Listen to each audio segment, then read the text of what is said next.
Look guys, let me help you guys buy rental property in today's 2022 marketplace, so that way you can use the opportunities that you find, right, with none of your own money, and start generating little passive checks over and over again. So that way in 5-10 years, as you have this nice portfolio of houses, they're literally paying you and appreciating you daily. Okay, let's get right into it. What's up? It's your boy Sawan Belcher. I'm a full-time real estate investor here in Greensboro, North Carolina, and I focus on finding discounted property consistently here in my local market. And a lot of the times I will make money by purchasing them. Okay. Typically, I'm either assigning the contract, buying it for myself to resell, or even holding on to as rental properties or short-term rentals. Okay, and that's what I want to talk to you about today. Okay, I want to help you guys come up with like some criteria for yourselves. Okay, because as real estate investors, we don't want to just buy everything that we see. You're gonna go bankrupt that way. Okay, we need to have like a specific, formula, like a, how do we know that buying this house at this particular price is better than this other opportunity that's over here, And because we're able to come up with this formula, we'll know exactly how to measure ourselves. Okay, even better, because we have a formula, we're going to be able to better predict how much money we can make. So that's one reason why I love the real estate market, because we can do numbers before. We don't have to guess. People that are trading Forex and stocks and stuff, they're looking at a bunch of lines and they're guessing. With real estate, we have real numbers, and we can do real numbers, literally ARV, minus how much money you want to make, okay, minus repairs equals what you should buy it for. Okay, that's the traditional formula. Today I'm going to teach you the formula of how you're going to buy rental property. Okay, let's talk about how you're going to finance these. Very simply, write this down. You're either going to use a bank. Don't be scared of them. Okay, if the bank doesn't work, then we're going to use someone. Okay, we're going to use someone who has liquid in retirement accounts, in a checking account, or lines of credit, or we will leverage the seller, okay, by either paying them payments over time because their house is paid off, or taking over payments because for whatever reason that debt is too much to bear on them and is more beneficial for us and them to take over their existing debt, us just taking over their loan, not qualifying for it, just coming up with agreement that we now take possession of the house and pay the payment. Those are the ways that you're going to finance them. All right, now go ahead and press the subscribe and the like button, because already it's getting good. Now, the first way, I don't want you to not go for this one. I know sometimes it might seem that the bank is the big and bad, scary wolf, but they're really not. Banks literally open you up. Okay, now whether you're bank ready or not today, that doesn't matter. What matters is that you actually go out and find a good banker or a good mortgage broker that can help guide you through the process. Because if you're not good today, you should be making steps towards getting better tomorrow. So like literally, I think the first the first real mortgage broker that I had I think he spent like 8 or 9 months with us to get us ready, and then boom, we were ready. Because in the first 8 months, we wasn't ready. Month 1, we were not ready. By 8 or 9 months, however long it was, boom, we were ready and we was able to close on our deal. So, I think it's important to, even though you might not be ready right now, is to go.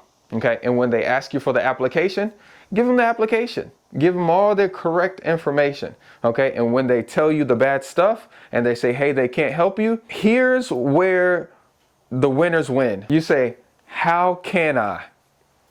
Okay. When they say I can't, you say, how can I get a mortgage? How can I get a home equity loan or credit? How can I get a line of credit? If that person can regurgitate, steps and instruction, and they're willing to hold you accountable to that, stick with them. Stick with them. You absolutely need that in this business. Absolutely need that. Okay.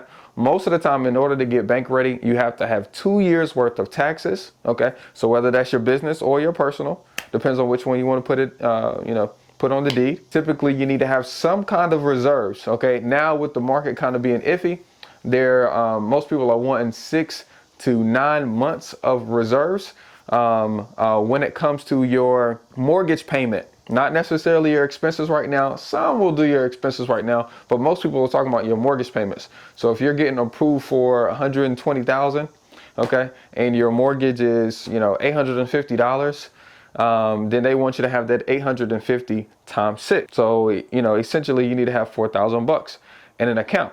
Okay. Now, don't think you have to have this money sitting there for long.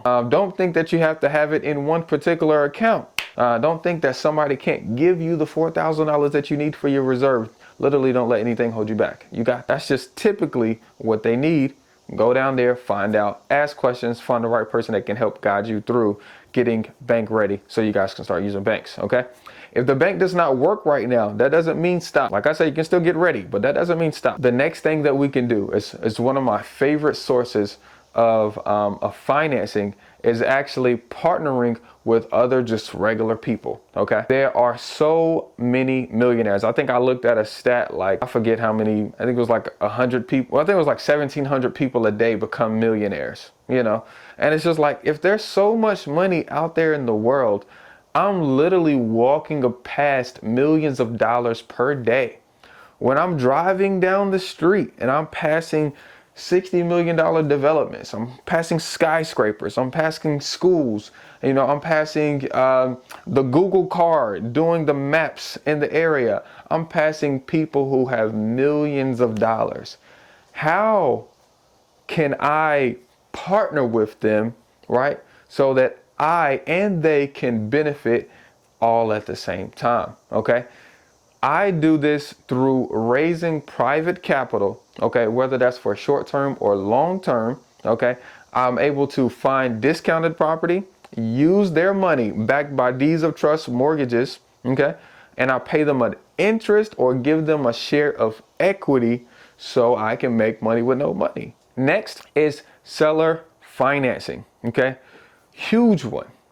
Absolute huge one. Why would somebody want to sell you their house that they worked all their life for, and they're now living the American dream, and they've worked so hard to get their credit up and get their credit better and to find this wonderful job and, do all these renovations to their house and raise their family up to it, and now they're just going to give it up to you for leisurely no money down and $500 a month for the next 30 years? Why would they do that? Number one, because you asked. Number two, because they need it. Okay. There's a market of people who understand business. Yes. People have to understand the benefit, of an option for them. Okay. They actually have to have a problem.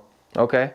And you have to solve their problem with your solution. I hope that makes sense. So just to give you a couple, we made actually another video on seller financing that you guys can watch this right after that I'll link right here. But just to list a couple benefits of seller financing, the main one is for taxes. Okay. If somebody, we're working with distressed sellers a lot. So some people will just have disability income. So they're only making $20,000 a year. So they're not really paying a lot of taxes on that 20. But if they go to sell their house that their family member, passed down to them and is $150,000 house, now that bumps them up to $170,000 tax bracket. That's pretty high. That's like 25%. All of you haters in the comments, you guys let me know what real tax bracket that is, so that way the audience can know what real it is. I'm kind of just throwing out a number there. I know it's between 20 and 30%. That's a lot of money. Okay. 25%, of 170,000 is like at least 30,000.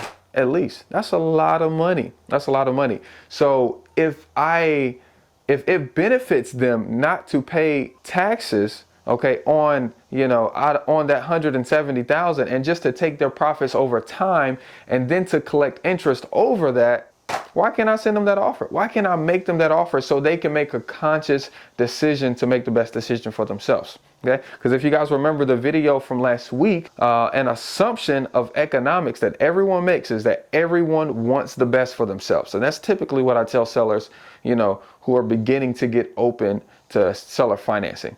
I typically tell them, hey, look, I know you want the best for yourself, so I just wanted to go ahead and tell you about this. I know I told you about the cash offer, it was $100,000, but typically, some educated, sellers, they really like the option of being able to take their profits over time because they don't have to give their taxes to Uncle Sam. Literally, they can keep that money in their pocket and then on top of that, collect interest over time. So you end up making more money, okay? Your money is safer, okay? And also, you don't pay as much in taxes, okay? And a lot of people like that strategy, okay? Now, next is subject to real estate investing. Okay, subject to, this is one of my favorites. Okay, I'm actually gonna stop you right here. I'm gonna pause the series in this four video series, and I want you to go jump over to the subject to real estate investing free course that we got right here on YouTube. It's literally 4 videos. I think it's like 2 hours long. Go check that out right now. Okay, and in the meantime, we're gonna get over to video number 3 in this series, showing you how to find what your property will rent for, okay? What your property will rent for and who, okay? I'm talking about like all of the people that I actually rent to in order to make different kinds of income, to make more and consistent money inside of real estate investing, okay? I'll see you on the next one. Peace.